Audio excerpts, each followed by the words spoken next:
My girlfriend's coworker asked, "How's she doing after that party?" Problem was, there was no party. One slip-up unraveled everything. Here's how I made sure she lost it all. Sup Reddit. My girlfriend's coworker accidentally exposed her cheating by asking about a party that never happened. One innocent question destroyed 3 years of lies. I stayed calm, gathered evidence, and dismantled her life piece by piece. Buckle up, this gets satisfying. I'm, 29 male, a union HVAC technician in Nashville. Good money, steady work, own my truck outright. Been grinding since I was 19. Worked my way up from apprentice to journeyman, now pulling in around $85,000 a year with overtime. Not bad for a guy who skipped college and went straight into the trades. The work's honest. Crawling through attics in 110-degree heat, installing commercial systems in new construction, emergency calls at 2 a.m. when someone's heating goes out in January. It's hard on the body, but good for the bank account. My old man was a plumber, taught me early that skilled trades would always be in demand. Ryan, he'd say, people will always need climate control and someone who knows how to fix it. I've been with my girlfriend Brittany, 27 female, for 3 years. Met her at a buddy's cookout. She was friends with his sister. Cute, outgoing, worked as an executive assistant at some corporate office downtown. The kind of girl who could make small talk with anyone and always knew what to say in social situations. First year was solid. She had her thing, I had mine. We'd grab dinner after work, spend weekends hiking or checking out new restaurants. She seemed cool with my schedule. The early mornings, the emergency calls, the days I'd come home covered in insulation dust. "I love that you work hard," she'd say. It's attractive. Year 2, she moved into my place. I'd bought a decent 2-bedroom house in a quiet neighborhood 3 years before we met. Nothing fancy, but it's mine, no landlord, building equity. Made sense financially for both of us. She contributed to groceries and utilities. I covered the mortgage. Clean arrangement. We split chores pretty evenly at first. I'd handle the yard work and home repairs. She'd do most of the cooking since she got home earlier than me. We had a system that worked. Sunday mornings were our thing. Farmer's market, breakfast at this diner we both loved, then whatever the day brought. Routine, but comfortable. Things started shifting around month 18 of living together. Nothing dramatic, just small changes. She'd be on her phone more during dinner. Started going out with work friends every Friday. Sometimes Saturdays too. When I'd ask about her night, the details were always vague. "Oh, just the usual girls from the office." No names, no stories, just generic responses. The work trips increased too. Brittany's boss supposedly needed her at conferences in Atlanta, Charlotte, Memphis. Sometimes just overnight, sometimes a long weekend. She'd send photos of hotel lobbies and convention centers, text about boring seminars and networking events. I trusted her because why wouldn't I? We'd been solid for years. My buddy Jordan was less convinced. Jordan's known me since high school, works construction, has zero filter. "Dude, all these trips and girls' nights? That's a lot. You ever verify any of this?" I'd brush him off. "Not everyone's suspicious of their girlfriend, man." He'd just shrug. "Just saying, keep your eyes open. The thing is, I'm not naturally paranoid. My parents have been married 35 years. My old man never played games, neither did my mom. I figured if you're with someone, you're either in or you're out. No gray area. So when Brittany said she was going somewhere or doing something, I took her at her word. 3 months ago, things started feeling off in ways I couldn't quite pin down. She'd get home from work and immediately shower, every single day. "I just feel gross after sitting in that office all day," she'd explain. Started buying new underwear. Nicer stuff than she usually wore around the house. When I mentioned it, she said she was feeling more confident and wanted to invest in herself. Okay, cool. Good for her, right? The phone situation got worse. She'd had the same passcode for years. Our anniversary. One night I grabbed her phone to show her a funny video and realized she'd changed it. "When did you change your code?" I asked casually. She got immediately defensive. "I'm allowed to have privacy, Ryan." "God, do you need to monitor everything?" That wasn't what I meant, but the reaction was weird enough to stick with me. She started working late more often. "Big project coming up," she'd text. "Don't wait up for dinner." I'd save her a plate. She'd come home around 9 or 10 p.m., eat quickly, then go straight to bed. On weekends she was tired and wanted to just relax, which meant scrolling on her phone for hours while I watched whatever game was on. The farmer's market Sundays disappeared. She was always too tired or needed to catch up on errands. Our weekly breakfast tradition died quietly. When I suggested doing something together, she'd sigh like I was asking her to climb Everest. "Can we just have a chill weekend?" I'm exhausted. Jordan noticed before I did. We were grabbing lunch one Tuesday when he said, "You and Brittany good? Haven't seen you two out together in months." I made excuses. We're busy, work's crazy, adult life. He gave me that look. Brother, I've known you long enough to know when something's off. Just pay attention. 2 weeks ago, the foundation cracked. I was working on a commercial install downtown. New office building, massive HVAC system. Spent the morning running ductwork on the 4th floor when my phone buzzed around 11 a.m., unknown number. Hey man, this is Adam from Brittany's office. We met at that company happy hour last year. Quick question. How's Brittany doing after that party last weekend? She seemed pretty out of it. I stared at my phone, trying to process. Party? Last weekend? Brittany had told me she was at a work conference in Memphis. I'd even dropped her off at the airport Friday morning, picked her up Sunday night. She'd shown me photos of the hotel, complained about boring presentations, the whole performance. What party? I asked carefully. Silence on the other end. Then, never mind, man. Wrong number. Adam. What party? Look, I probably shouldn't have... What? Party. He exhaled hard. There was a party at Nathan's lake house last Saturday. Brittany was there. That's all I know, man. I gotta go. He hung up. I stood there in a half-finished office building, insulation particles floating in the sunlight streaming through unfinished windows, and felt something fundamental shift in my chest. Nathan. I knew that name. Nathan was some mid-level manager at Brittany's company. She'd mentioned him occasionally. Nathan thinks we should restructure the filing system. Nathan's having people over for a team-building thing. Always casual, always in passing. I sat down on a stack of drywall and opened my phone. Checked Brittany's Facebook. She barely used it anymore, but it was still active. Her privacy settings were tight, but I could see tagged photos. Scrolled back to last weekend. Nothing from Memphis. Nothing from any conference. But there was one photo, tagged by someone named Ashley I didn't recognize. The location said Lake Barkley. The photo showed a group of people on a deck overlooking water. I zoomed in. There, in the background, was Brittany, wearing the sundress she'd supposedly worn to a networking dinner Friday night. Laughing, drink in hand, standing very close to a guy I didn't recognize. I screenshotted it, kept scrolling, found another photo from the same account, same location, same day. This one showed people around a fire pit. Brittany was in this one too, sitting on a bench. The same guy had his arm around her shoulders. My hands weren't shaking. That's what surprised me. I thought I'd be angry, but instead I just felt this cold clarity, like a switch flipped from trusting boyfriend to guy gathering evidence. I went back to work, finished running the ductwork, helped the crew with the installation, clocked out at my normal time, drove home like it was any other Tuesday. Brittany was already there, making dinner, humming along to some playlist. Hey babe, she said, smiling. How was work? Same old. You? Exhausting. Nathan had us in meetings all day about the quarterly reports. Nathan. There it was. I sat down at the kitchen table, watched her move around the kitchen, and realized I was looking at a stranger. Someone who could lie to my face while chopping vegetables and talking about her day, like none of it was real. How was Memphis, by the way? I asked casually. You never really told me about the conference. She didn't even hesitate. Oh, you know how those things are.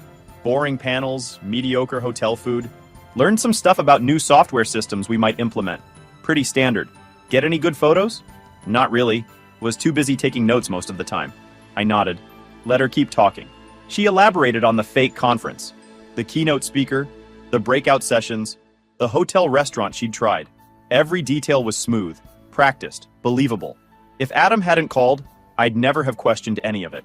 After dinner, she settled on the couch with her phone. I went to the garage, texted Jordan, You got time tomorrow after work? Need to talk. His response was immediate. Yeah, what's up? Tell you tomorrow. I didn't sleep much that night. Lay there next to Brittany, listening to her breathe, and mentally cataloged the last few months. The late nights, the increased trips, the phone privacy, the distance. The pieces I'd ignored because I trusted her were forming a picture I could no longer deny. Wednesday morning, I went to work like normal. Brittany kissed me goodbye at the door, told me she'd be working late again. Don't wait up. No problem, I said. I'll probably hang with Jordan after work anyway. She brightened. Oh, good. You guys haven't done that in a while. Have fun. I met Jordan at the diner we'd been going to since high school. He took one look at my face and said, What happened? I showed him everything. The phone call from Adam, the Facebook photos, the timeline of her lies about Memphis. He scrolled through it all, jaw clenching tighter with each image. Brother, he said finally, you know what this means. Yeah, what are you gonna do? Not sure yet, but I'm not confronting her until I know the full scope. Jordan nodded slowly. Smart. Don't tip your hand until you've got everything. You need help? Maybe. Let me figure out what I'm dealing with first. That evening, Brittany texted at 6 p.m. Meeting running long. Probably won't be home until 9. I was home by 5:30. Her laptop was in the living room. She usually took it to work but must have forgotten it this morning. I'd never snooped before. Never had a reason to. But things were different now. The laptop wasn't password protected. She disabled that feature years ago because she was always forgetting passwords. Opened it up, clicked on her messages, and there it was. Everything. Messages with Nathan going back 8 months. Not just friendly coworker chat. Explicit messages. Photos I definitely shouldn't have seen.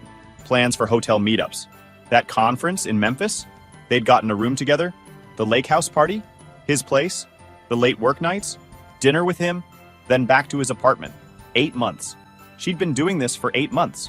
I sat there reading message after message, and the cold clarity from yesterday intensified. This wasn't a one-time mistake. This wasn't her going through something and making a bad choice. This was calculated, ongoing deception.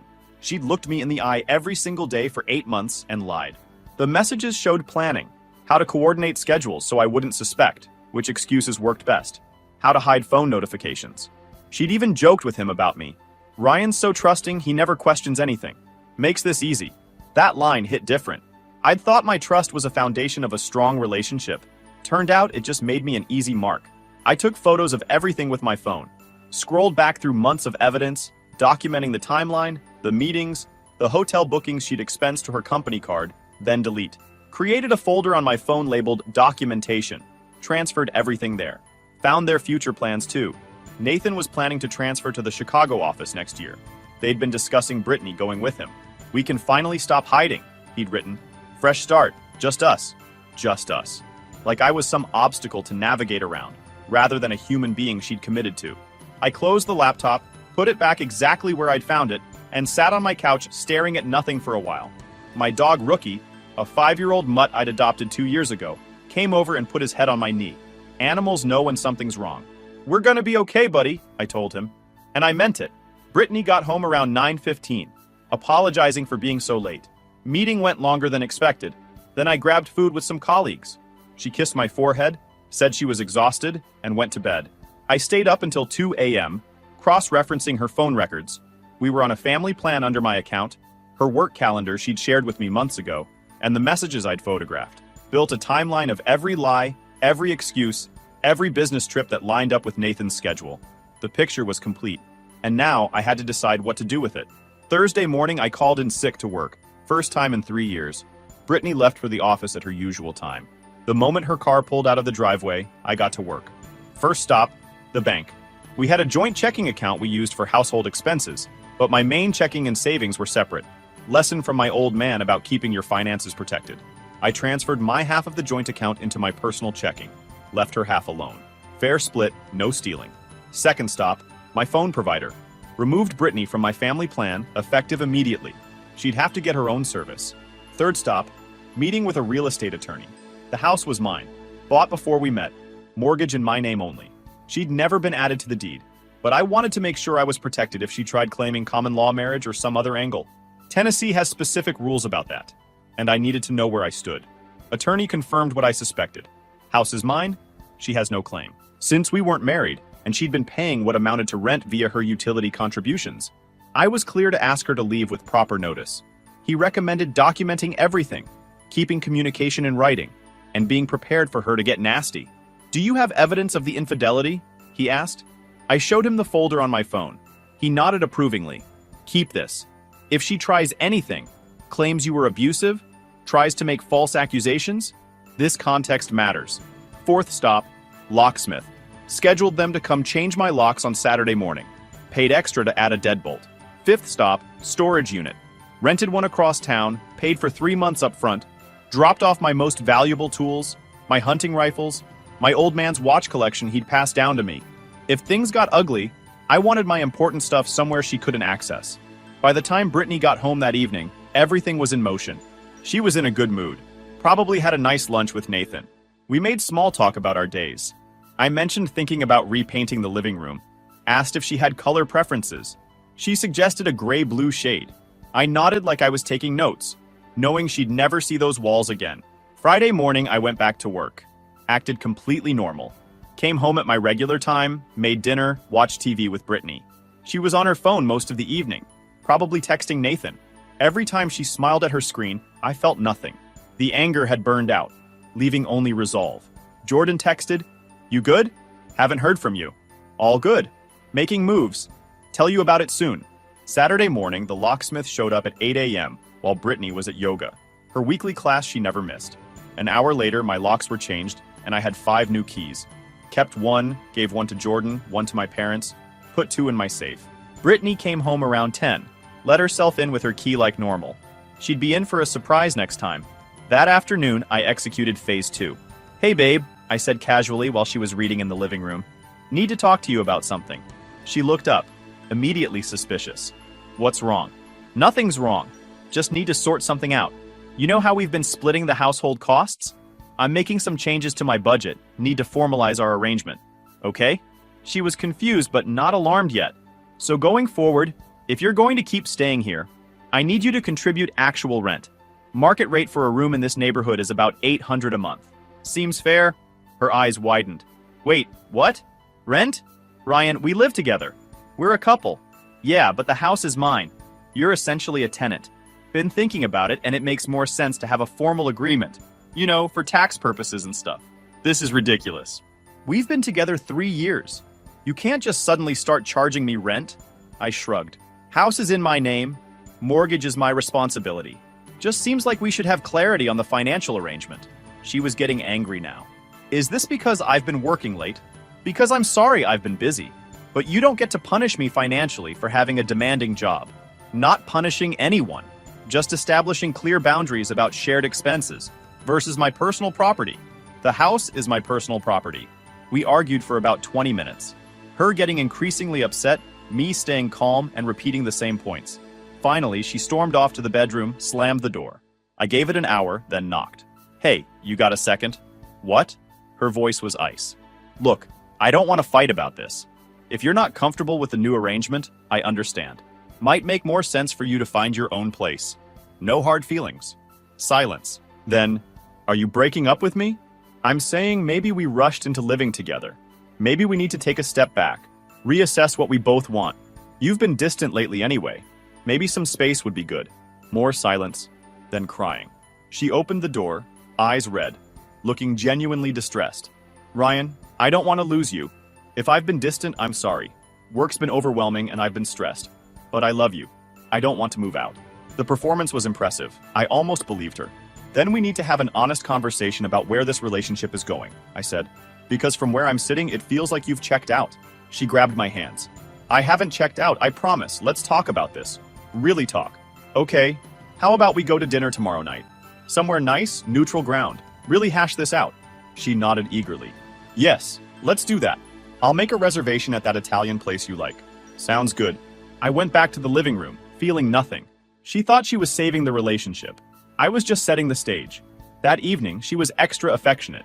Probably panic mode kicking in, that she might lose her free housing situation. Suggested we watch a movie together, cuddled up next to me, kept saying she loved me. I played along, returned the affection, acted like everything was smoothing over. Sunday morning, she was in good spirits. Made breakfast, humming in the kitchen, back to her old self from 3 years ago. The version of her I'd fallen for. "I'm really glad we're going to talk tonight," she said. "I've been taking you for granted. I'm going to do better." "Me too," I lied. She left around 2 p.m. to run errands, probably getting her hair done, picking out an outfit for dinner. The moment she was gone, I got to work on phase 3. Her stuff was everywhere in the house. Clothes, toiletries, books, decorations, laptop, makeup, random purchases she'd accumulated. I started methodically going through each room, separating her belongings from mine. Wasn't throwing anything away or being destructive. Just organized everything into neat boxes and garbage bags, labeled them, stacked them by the front door. Her clothes, her shoes, her bathroom products, her kitchen gadgets, her living room decorations. Everything that was clearly hers got packed.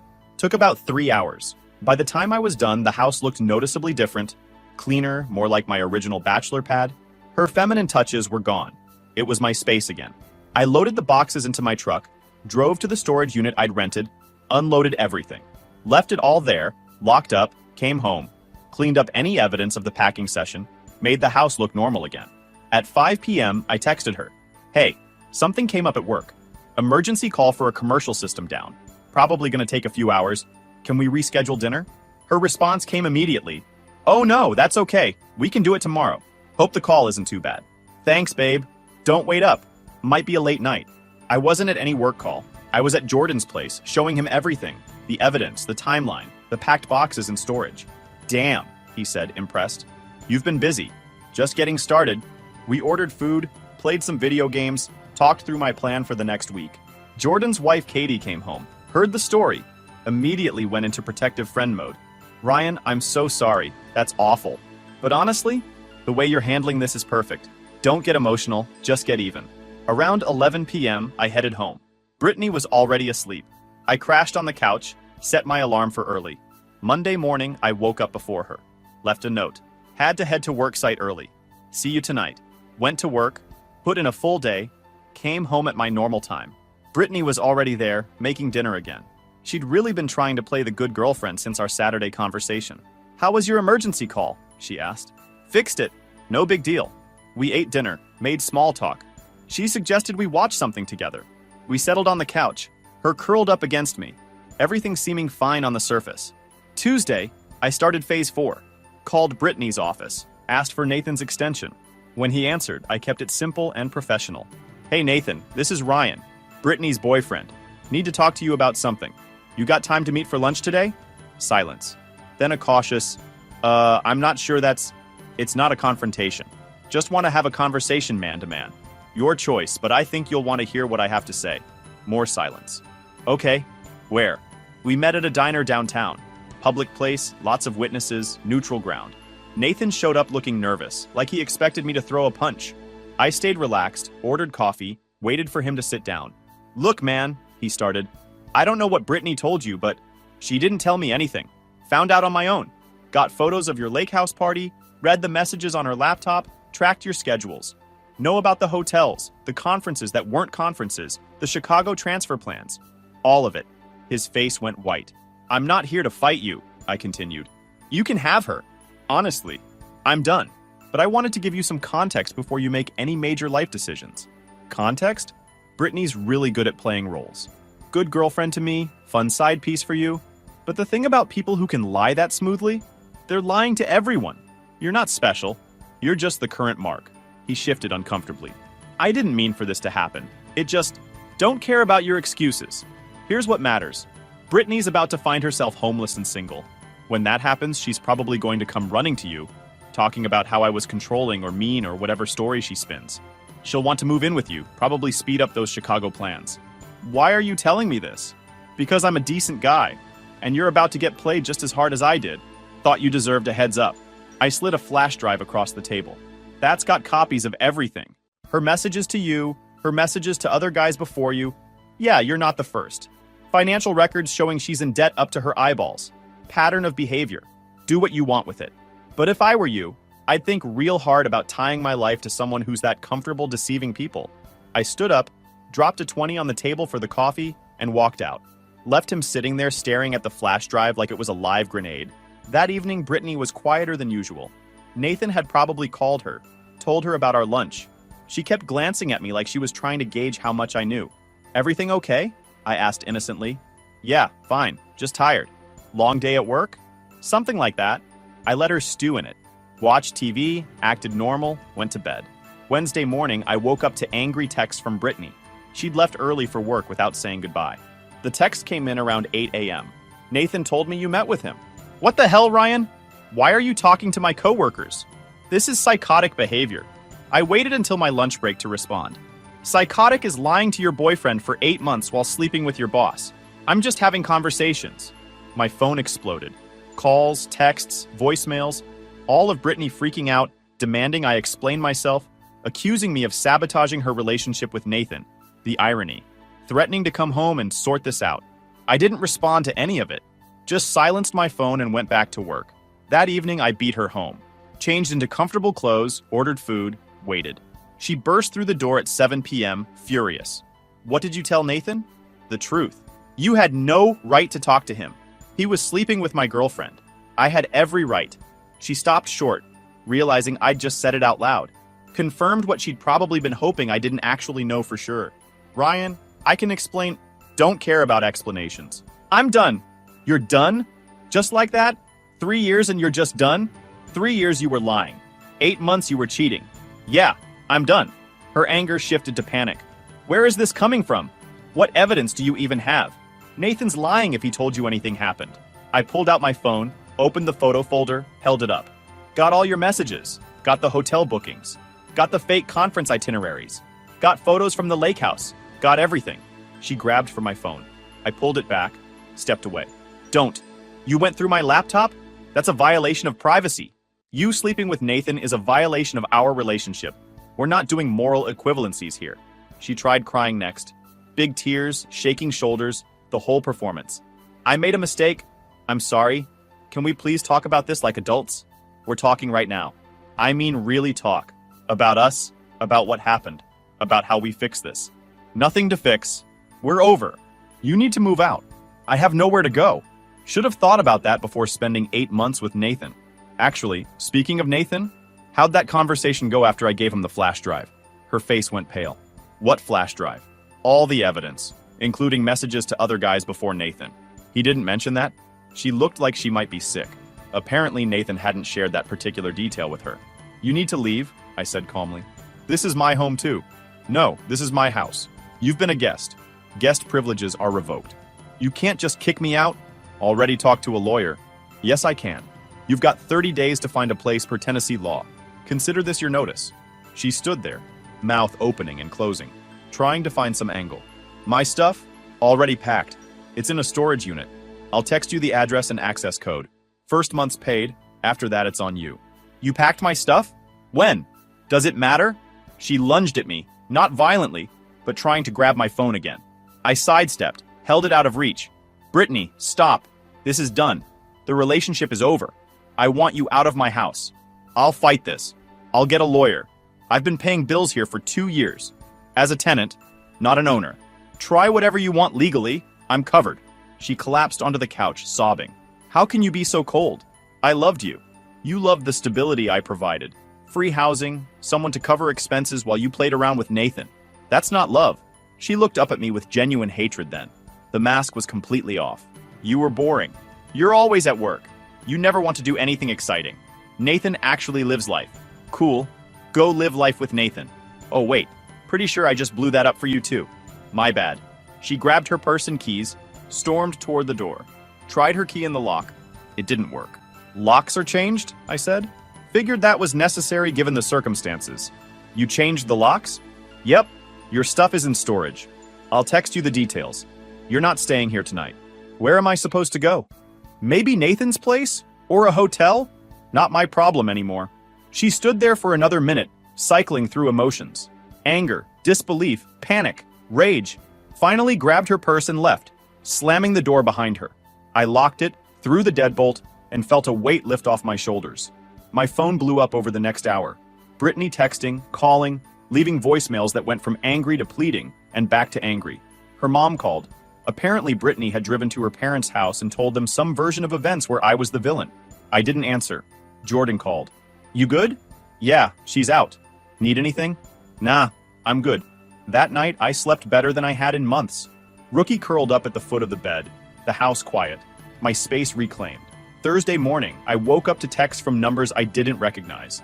Brittany's friends, some of her coworkers, people I barely knew, all of them telling me what an awful person I was, how I'd destroyed Brittany, how heartless I was being. I blocked all of them. Didn't respond, didn't engage, just removed them from my life. Jordan came over that evening with food and his wife Katie. We hung out, watched a game, talked about everything except Brittany. It was exactly what I needed. Normal friendship, no drama, just people who had my back. Friday, I got a call from my real estate attorney. Brittany had apparently consulted with a lawyer about her options. Her lawyer had called mine with some threats about common law marriage claims and equity in the house. My attorney laughed it off. Tennessee doesn't recognize common law marriage. She has no claim. Her lawyer knows this. She's just grasping at straws. I sent over documentation showing the house was purchased before the relationship. Mortgage is in your name only. She never contributed to the mortgage or down payment. They've got nothing. What about her claiming she paid bills and deserves something? Paying utilities as a tenant doesn't entitle you to ownership. We're solid. Relief washed over me. The one thing I'd been slightly worried about, Her trying to claim some ownership of my house was definitively off the table. Over the weekend, I got the house back to exactly how I wanted it. Rearranged furniture, put my stuff back where it belonged before Brittany moved in, reclaimed the space completely, hung my hunting photos back up, put my collection of vintage tools on display, turned the second bedroom back into an office instead of her makeup room. Rookie was happier too. He'd never really warmed up to Brittany. She wasn't mean to him, but she treated him more like furniture than a companion. Now he had full run of the house again, claiming his spot on the couch without being shooed off. 2 weeks later, I heard through the grapevine what happened next. Nathan broke things off with Brittany after reading the flash drive contents. Turns out knowing you're part of a pattern, rather than a special connection, kills the romance. Brittany tried moving in with her parents temporarily, but apparently that lasted about a week before her mom got tired of the constant drama and tears. She ended up in a small apartment across town, working her same job, but now with the whole office knowing what happened. That's the thing about cheating with a coworker. When it blows up, everyone knows. The reputation damage was extensive. I ran into Adam, the coworker whose accidental phone call started all this, at a gas station about a month after everything went down. He apologized for causing trouble with that call. "Man, you didn't cause trouble," I told him. "You helped me dodge a nuclear bomb. I owe you one." He laughed. "Heard it got pretty messy. For her, yeah. For me, best thing that could have happened." Life moved on quickly after that. Picked up some overtime at work. Boosted my savings account back up after the legal fees and storage unit costs. Took Rookie on more camping trips. Something I'd always wanted to do more, but Brittany complained about being outdoors. Ran into Brittany once at the grocery store. She looked rough, tired, stressed, like life wasn't being kind to her. She saw me, opened her mouth like she wanted to say something, then just turned and walked away. Didn't try to talk, didn't make a scene, just left. I finished my shopping, went home, and didn't think about her again. If you enjoyed this video, please hit that subscribe button. It really helps the channel and help us bring you more and better stories. Thanks.